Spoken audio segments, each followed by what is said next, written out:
Mă numesc Iuliana Udangiu, vin de la Londra, vin la Immunomedica cu mare speranță și cu mai multă putere față de la martie, când ne-am văzut anul trecut. Am absolvit Executive MBA la Londra, la Westminster Business School, program de master, 2 ani de zile.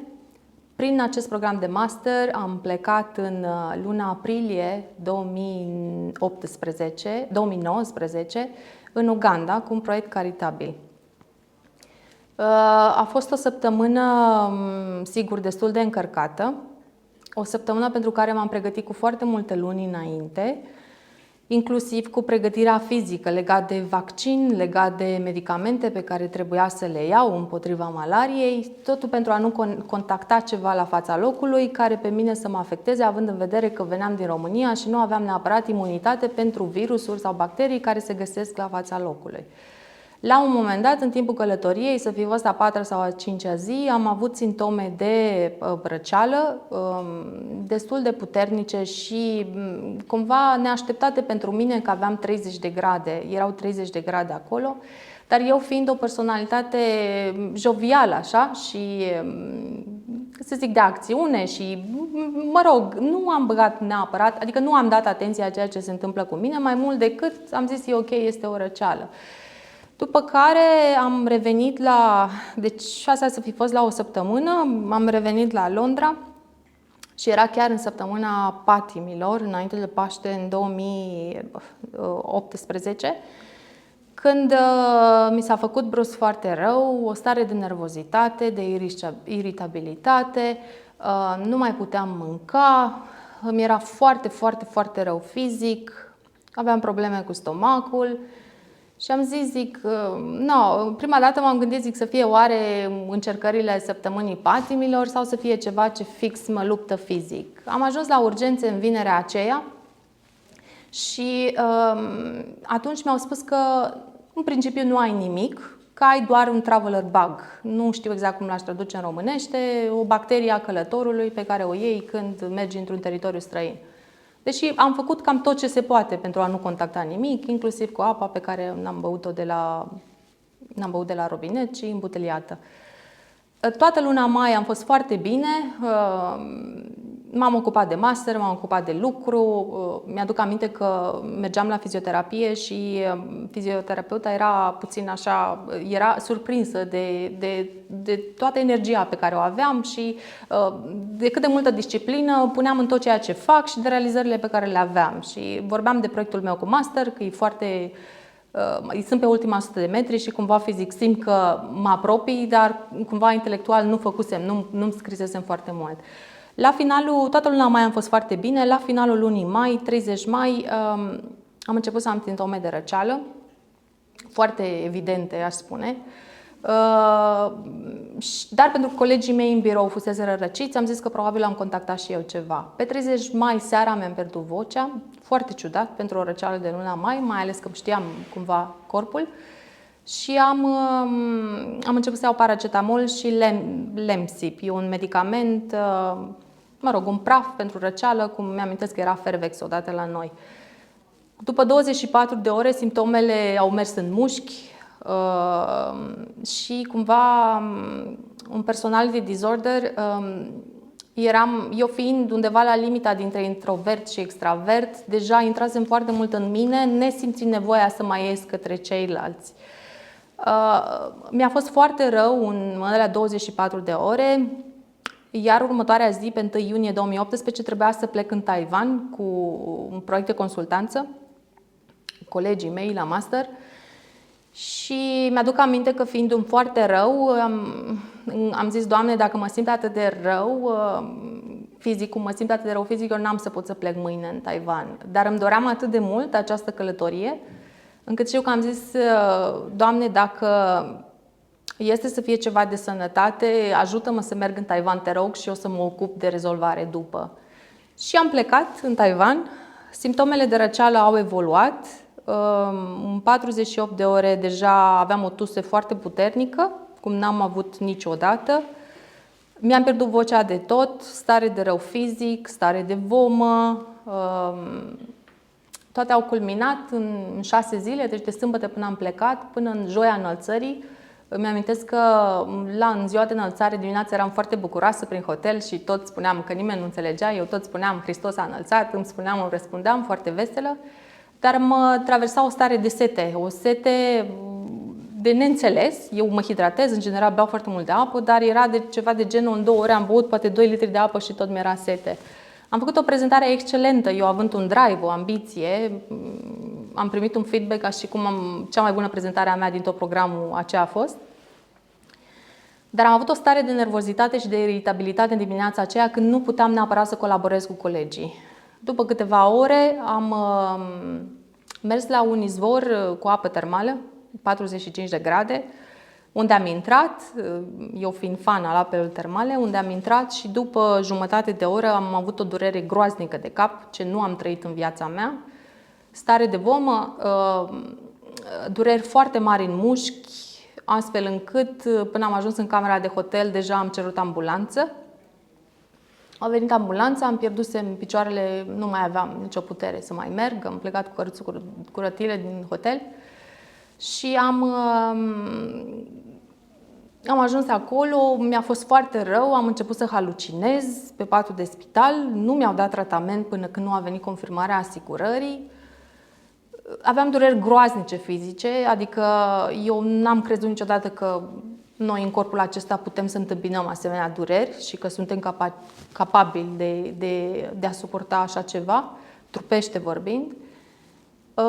Și mi-amintesc că am halucinat, după care mi-au administrat ceva venos și cumva m-am mai liniștit. În fine, am ieșit din spital, am plecat cu întârziere față de colegii mei, am ajuns în Anglia. În Anglia am făcut investigații pentru 48 de ore, trimițându-mă și acasă și iarăși revenind a doua zi, ca să-mi spună la final că nu ai nimic, de fapt n-am găsit nimic în sânge, poate ai o mononucleoză, că ai fi avut Epstein-Barr virus cândva. Și 2 luni de zile am plecat acasă cu diagnosticul greșit, eu așteptând să mă vindec de mononucleoză. Medicul de familie, văzând că deja dezvolt simptome la nivel neurologic și paralizie pe partea stângă, incapacitate de a mă mișca, între 7 și 12 zile eu eram pur și simplu imobilizată în pat, mușchii feței, nu puteam să mănânc, nu puteam să vorbesc, nu puteam să ascult. Medicul de familie a cerut să facem investigații suplimentare.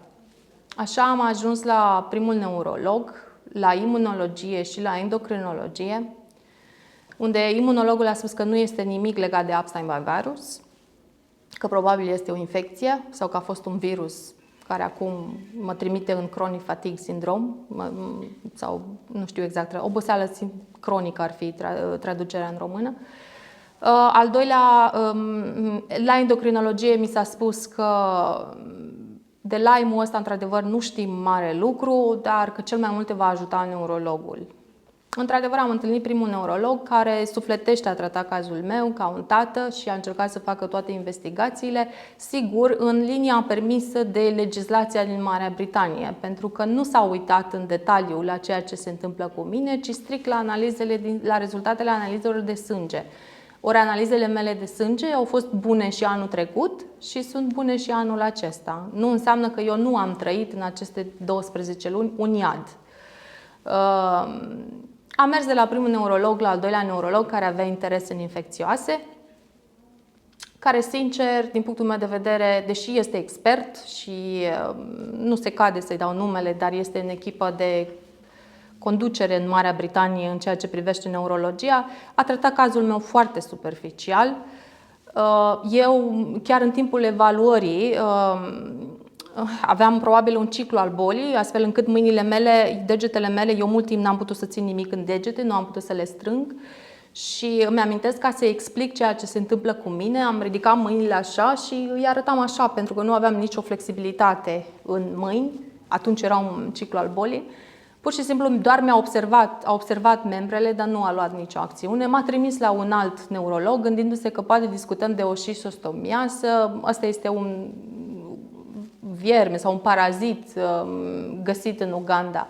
Deși analizele mele de sânge arătau un borderline, o linie neclară între a avea sau nu avea ăsta și simptomatologia nu corespundea neapărat cu șistostomiază.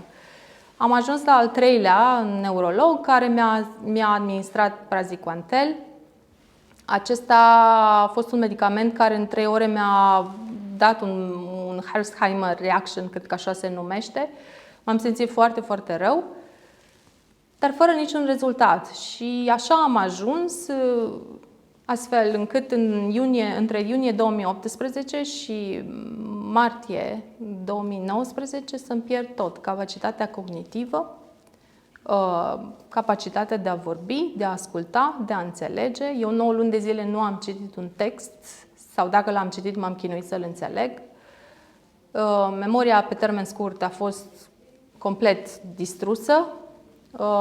Foarte greu mi-am revenit, foarte greu puteam să am o conversație, astfel încât toți cei din jurul meu, prieteni, părinți, erau terifiați de ceea ce se întâmplă cu mine, din omul activ, social, în pur și simplu leguma în care ajunsesem, în 9 luni de zile și fără un tratament primit de la Londra, în afară de amoxicilină 3 săptămâni și vitamina D, care mi-a spus să iau, vitamina D, C și zinc. Eu, cumva știind corpul și fiind foarte atentă înainte, nu am făcut abuzuri legate de alcool, de tutun, de nopți pierdute, automat am știut că e ceva mai mult decât e nevoie de ceva mai mult decât a lua vitamina C, zinc și D. Și așa am ajuns. Eu zic că sufletește, într-un moment în care nu mai aveam putere, așa am ajuns la Immunomedica, de unde mie îmi place să zic că sunt un om înviat, pentru că ăsta este adevărul. Părinții îmi spun că din luna martie, după tratament, am revenit la ceea ce am, mult mai aproape de ceea ce am fost înainte. Prietenii la fel. Eu am mai multă încredere în ceea ce fac, cum fac. Am depășit. Eu cred că dacă am stat așa și mi-am analizat oarecum stările, toată perioada aceea de 9 luni am fost într-o stare primitivă, strict de supraviețuire, în care nu am avut acces la nimic altceva decât a mânca, a dormi și pur și simplu a fi în suferință. După care eu mi-am simțit așa creierul în regresie, de la omul care avea o capacitate de a analiza, de a observa, de a gândi, a concepe, a conceptualiza. Pierdusem complet. Am fost strict în regresie pentru luni de zile, după care au urmat emoțiile acelea primitive, să zic, ale copilului nesigur, anxios. Și acum revin, e o etapă în care pur și simplu revin mult mai aproape de ceea ce am fost înainte. Am revenit la Immunomedica, deși m-am încăpățânat, având în vedere că știam de COVID, m-am încăpățânat inițial. Am zis să mai dau o șansă în luna septembrie 2020, să mai dau o șansă medicilor la Londra. Le-am explicat tratamentul pe care l-am urmat aici. Automat au spus: oprește tot, nu este nimic de luat de acolo, nici nu știu de ce ți-au dat ceftriaxonă, cefortul fiind, antibioticul de 10 zile, că nu văd motivul în serologia ta. Și nu că m-am încăpățânat, având în vedere perioada de carantină de 14 zile care se cerea în România și faptul că nu sunt din București, mă rog, erau niște motive care m-au obligat oarecum să rămân, să încerc să mai caut vindecarea în Anglia, pe baza a ceea ce începusem aici. Mi-au refuzat complet tratamentul. Al doilea neurolog pe care l-am revăzut acum și e cel care, din punctul meu de vedere, a tratat superficial cazul, am ajuns la el strict prin sistemul de stat, prin recomandări, că acolo sunt obligată să merg pentru că am început cu dumnealor. Mi-a spus că nu, că din punctul lui de vedere nu crede că este nimic fizic și că poate creierul trece prin simptomele acestea, că e doar o retrecere a creierului. Eu i-am răspuns, dacă nu aș avea proba fizică a ceea ce se întâmplă cu mine, strict de simptome, punct cu punct, și dacă oamenii din jurul meu care trăiesc cu mine nu ar vedea ceea ce se întâmplă, atunci spunea: da, e creierul cel care își imaginează. Și acesta este motivul pentru care am revenit la Immunomedica. În ceea ce privește starea fizică, sunt mult mai energică. Eu energia nu mi-am pierdut-o niciodată. nici în timpul bolii. De fiecare dată când mă ridicam din pat, strict sistemul muscular și osos era o oprire. Sunt mult mai energică, nu mai folosesc bastonul după tratament, am putere de a gândi, pot să-mi folosesc mâinile, pot să-mi folosesc picioarele, pot să merg distanțe lungi, nu mai am oboseală, nu sunt obosită, sunt mult mai bine, am mult mai multă tărie și rezistență. Chiar fac curaj să spun că poate în următoarele luni mă pot reîntoarce pe piața la locul de muncă și, sigur, probabil cu un program redus, astfel încât să continui tot ceea ce am început înainte de boală. Mănânc mai bine, mă odihnesc mai bine, somnul sunt foarte bine după tratament. Din păcate, în momentul în care au văzut rezultatele la sânge și IgM pe Lyme a ieșit pozitiv, neurologul 2 pe care l-am văzut a spus că este un fals pozitiv în Lyme. Și deși am discutat mult de simptomatologie și am dat pe ciclu, număr de zile, timp, ce se întâmplă, cu ce începem și cu ce se termină ciclul respectiv, nu a luat în considerare. Mi-a spus că dacă este Lyme, mi-a spus, eu cred că ai avut un virus obraznic, asta ar fi traducerea în limba română, iar dacă ai avut Lyme, a trecut cu amoxicilină 3 săptămâni. Acesta a fost răspunsul în noiembrie 2019.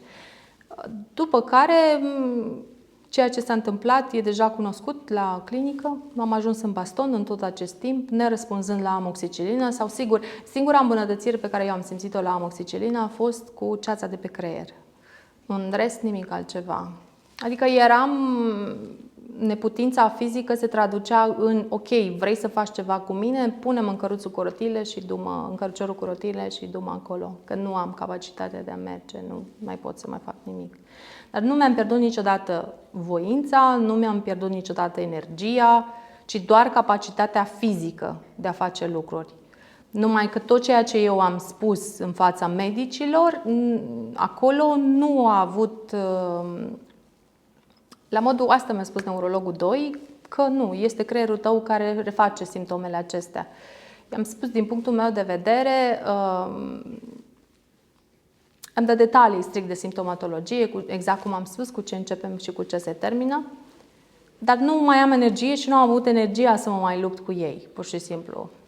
Am revenit cu gând de speranță la clinică și am revenit cu gândul de a da mai departe. Ca om care am trecut prin această experiență dificilă, astfel încât gândul meu și ceea ce s-a întâmplat cu mine și rezolvarea pe care eu am găsit-o aici să ajungă la cât mai mulți oameni și să puteți să ajutați cât mai mulți pacienți, să fie cunoscut că sunt un om venit la Londra, am și cetățenia britanică și deși sistemul medical este foarte mult lăudat, în ceea ce mă privește pe mine a dat greș, pentru că acesta este adevărul. Iar eu am venit aici cu speranța de a-mi găsi vindecarea completă.